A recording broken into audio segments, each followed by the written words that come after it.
Hello students of Standard 9th. Welcome to the digital campus of DAV Moyle Public School. Let's begin with an online session of agriculture. Our today's topic is soil particles. Clay particles as well as other particles of smaller size are important components of a soil. There is a fundamental difference between soil that contains large amount of sand particles and soil that contains large amount of very small particles such as clay. That difference is due to surface area. The total surface area of a given mass of a clay is more than 1,000 times of the total surface area of sand particles within the same mass. Thus, the total surface area of the smaller cube will be much greater than the surface area of a single cube.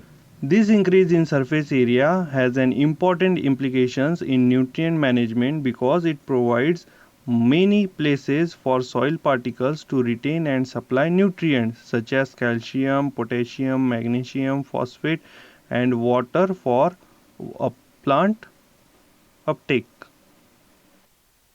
Types of very small particles within the soil. The most common clay minerals in molly soils are called layered silicate, clays or phyllosilicates. There are different types of layered silicates such as chalcolites, halosites, monomortolites and vermiolites.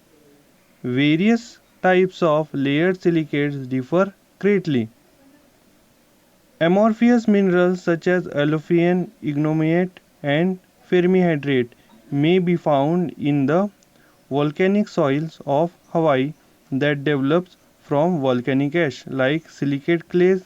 These minerals have a very high surface area. As a result, soil with amorphous mineral hold large amount of water and stored nutrients depend on degree of weathering. The next one is aluminium and iron oxides are typically found in the highly weathered soil of the tropics. As clay minerals are intensively weakened, the surface of or the structure of silicates clays changes, particularly the silicate clays lose silica. What remains in the soil and aluminium and iron oxides. Gibre is an example of aluminium oxides which has a grayish whitish hue.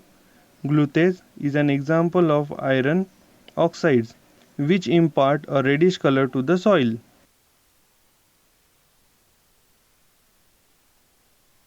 Some of the properties of oxides are given below, like oxides are fairly stable and resistant to further weathering.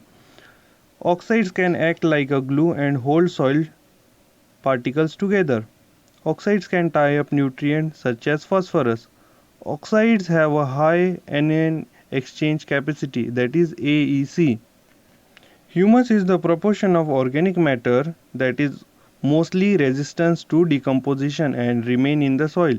Humus is decomposed of small particles with tremendous surface area. These particles have a very great capacity to remain and supply nutrients as well as hold water. Soil structure is the arrangement of soil particles into groupings. These groupings are called beds or aggregates, which often form distinctive shapes typically found within certain soil origins. For example, granular soil particles are characteristics of the surface origin.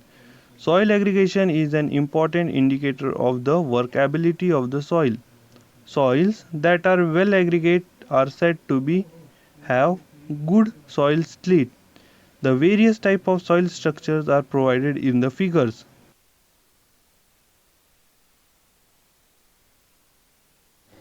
Generally, only the very small particles form aggregates, which include silicate clays, volcanic ash minerals, organic matter, and oxides. There are various mechanisms of soil aggregation. Now we are going to discuss about the mechanism of soil aggregation. Soil microorganisms excrete substances that act as cementing agents and bind soil particles together. Fungi have filaments called hyphae which extend into the soil and tie soil particles together.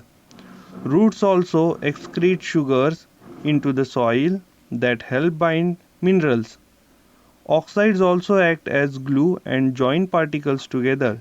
This aggregation process is common to have highly weathered tropical soils and is especially prevalent in Hawaii. Finally, soil particles may naturally be attracted on one another through electrostatic forces, much like the attraction between hairs and a balloon.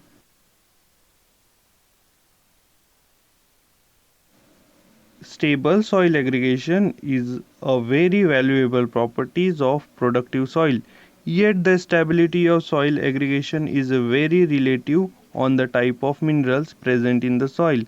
Certain clay minerals forms very stable aggregates while other clay minerals form weaker aggregates that fall apart very easily.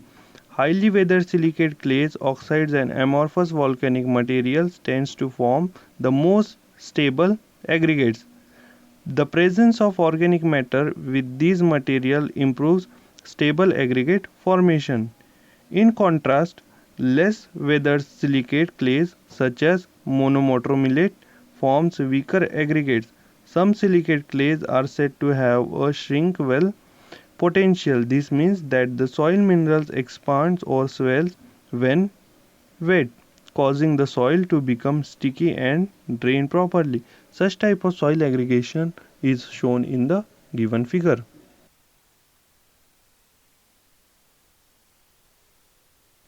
Now it's time to check your knowledge about today's topic. Here are some questions as your assignment.